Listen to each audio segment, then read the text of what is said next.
Life. Leslie, what is life to you? To me, life is thought in action. I love it. Life to me is a board game where you get to build your children. And you get to move around. No. Life has a big meaning. And has a big interpretation also. Life is not easy. Sometimes. You have to navigate through it. Oh, yeah. You have to push through. You have to make stepping stones. Oh, certainly. You have to have an idea of, what am I doing? Where am I going? Who am I? What am I? Why am I? Those are big things. Where am I? And I think that we touch a lot about this on enlightenment, your surroundings. Everything we've talked about, honestly, really just hits this. I mean, to me, life can be an incredible thing. Oh, yeah. And I think a lot of people take it for advantage. They want people to give them a handout. They want people to do everything for them. Or people want to exploit other people. Amen. And I think a thought and action is a big thing. Yeah. You have to think about it and then do it. Yeah. Life isn't gonna be, oh, here's a plate of gold. You're gonna have to think about, what do I want to do? How am I gonna do it? And how am I gonna achieve this? Yeah. And imagine yourself already doing it. Yeah. Because that's how you get to be successful. Right. That's how you get to feel fulfillment. Yeah. With life.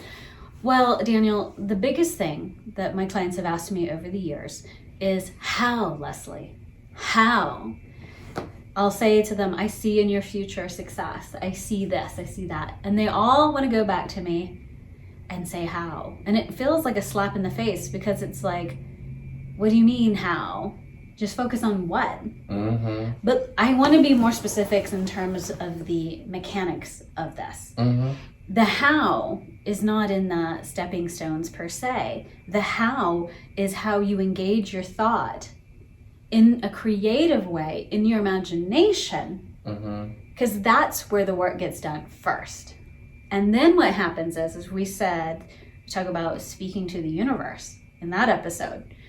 We talked about when you create in your imagination that scene where you said, I'm a champion in horse riding, world champion.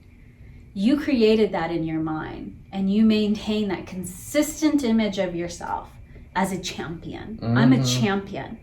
And you owned it. You saw yourself successfully riding, successfully positioning yourself. You practice at every single thought of what is the best position.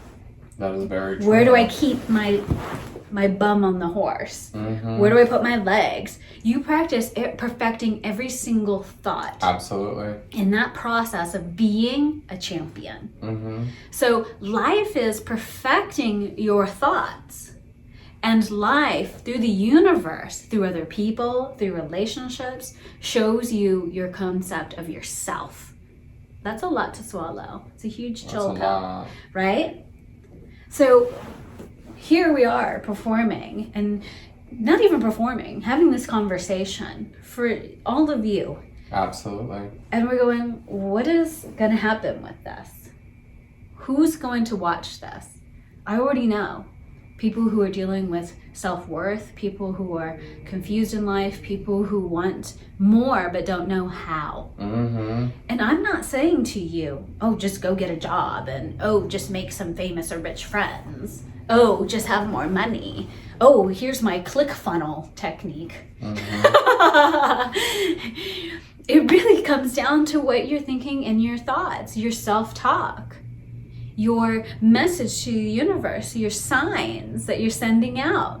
But it all begins here in the frame of your consciousness, your mind, your imagination, the pictures you're playing in your head, the feelings you're feeling in your tummy here, in your heart, and how you consistently feel about what you see in your mind, what you talk to yourself and say, and what you feel in your body. Absolutely. It's a consistency of, I guess you could call it the trifecta, the trinity of creation.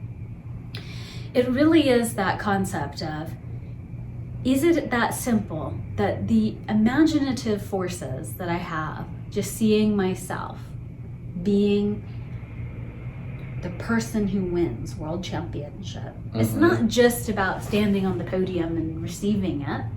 It's about the work to get there. It's also about the work, because it's perfecting your thoughts.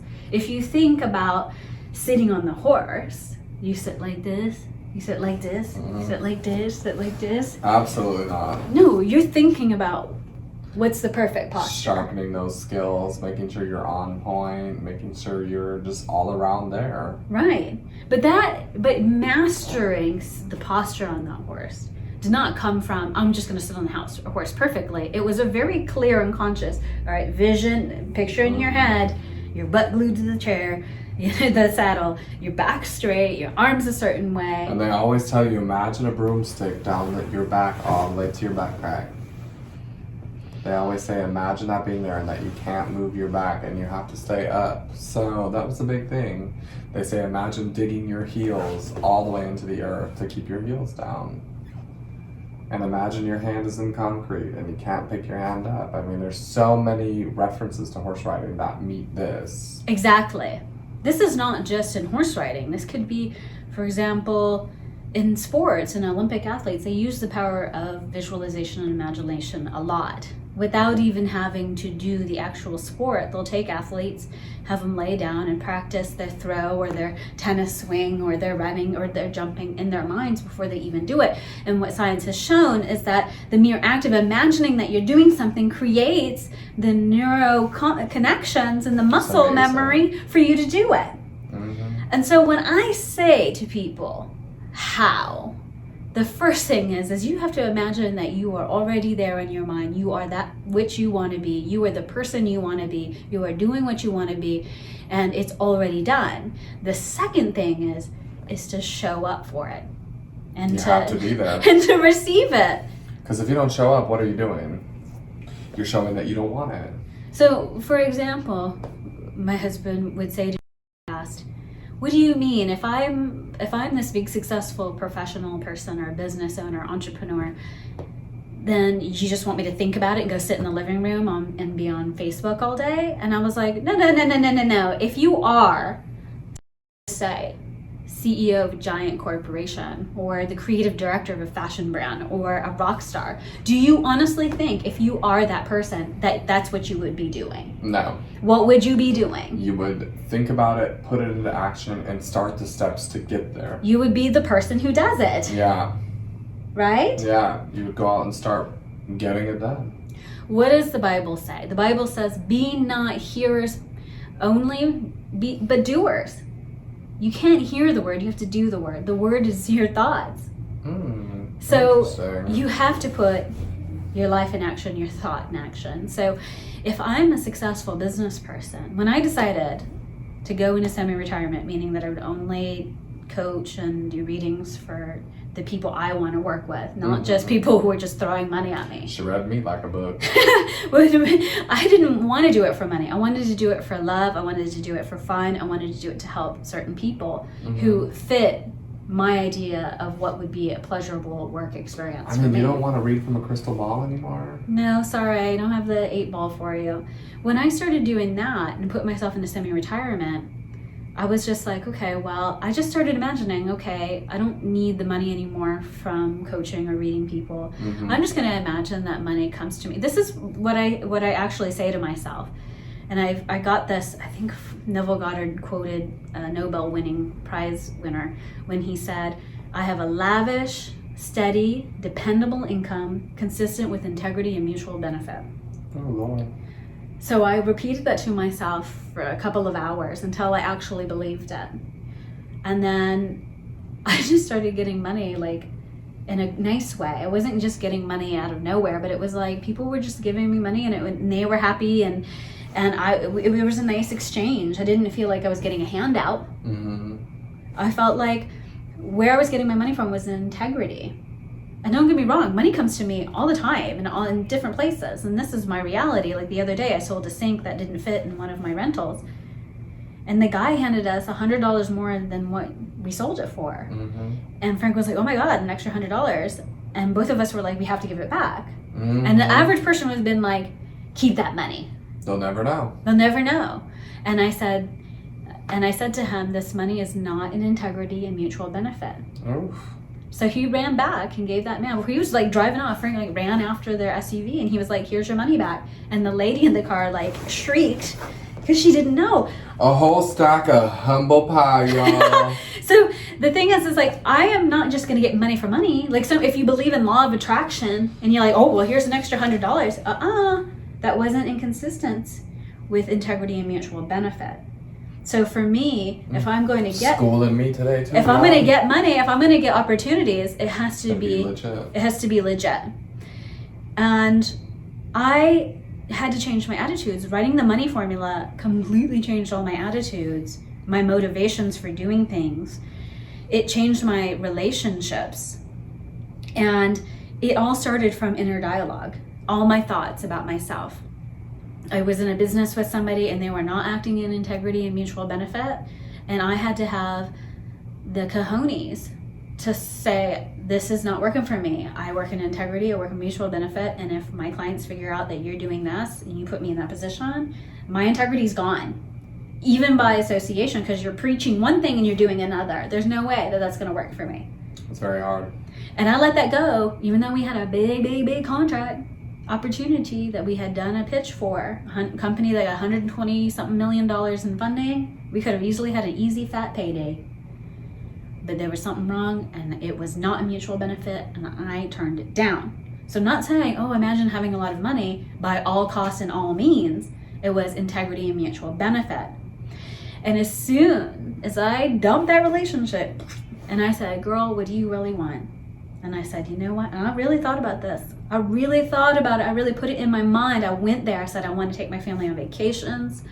I want to renovate my house. So what I started to do was imagining that all the renovations were already done. I had all the money, I had all the resources, I had all the places lined up, and it happened for like 4 months. We got to vacation, renovate our house. I got way more out of the deal than I even thought. The money came.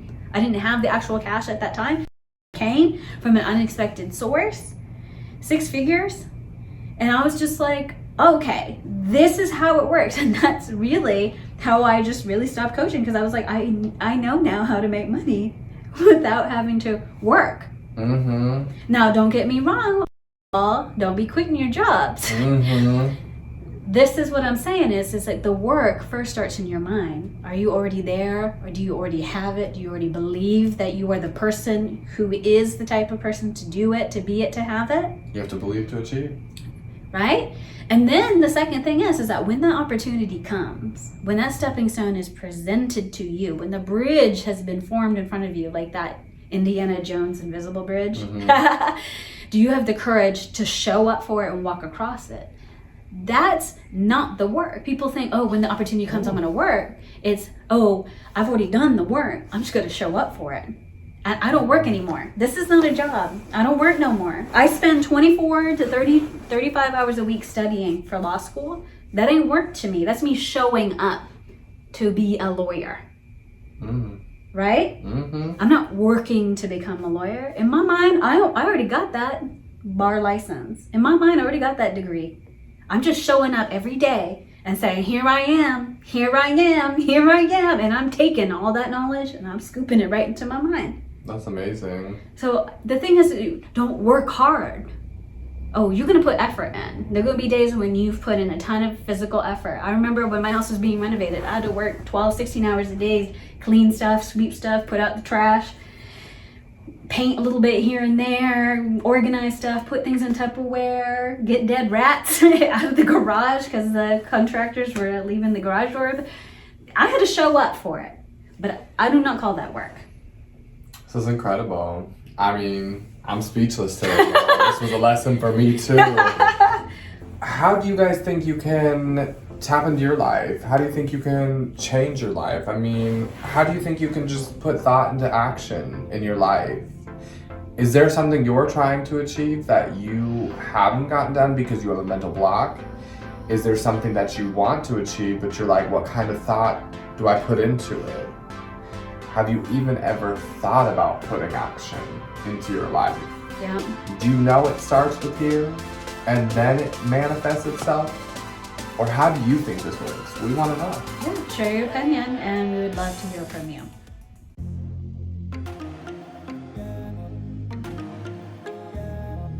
Nothing's truly a bad thing. Nothing's truly negative. We make it negative. So be careful about how people paint you.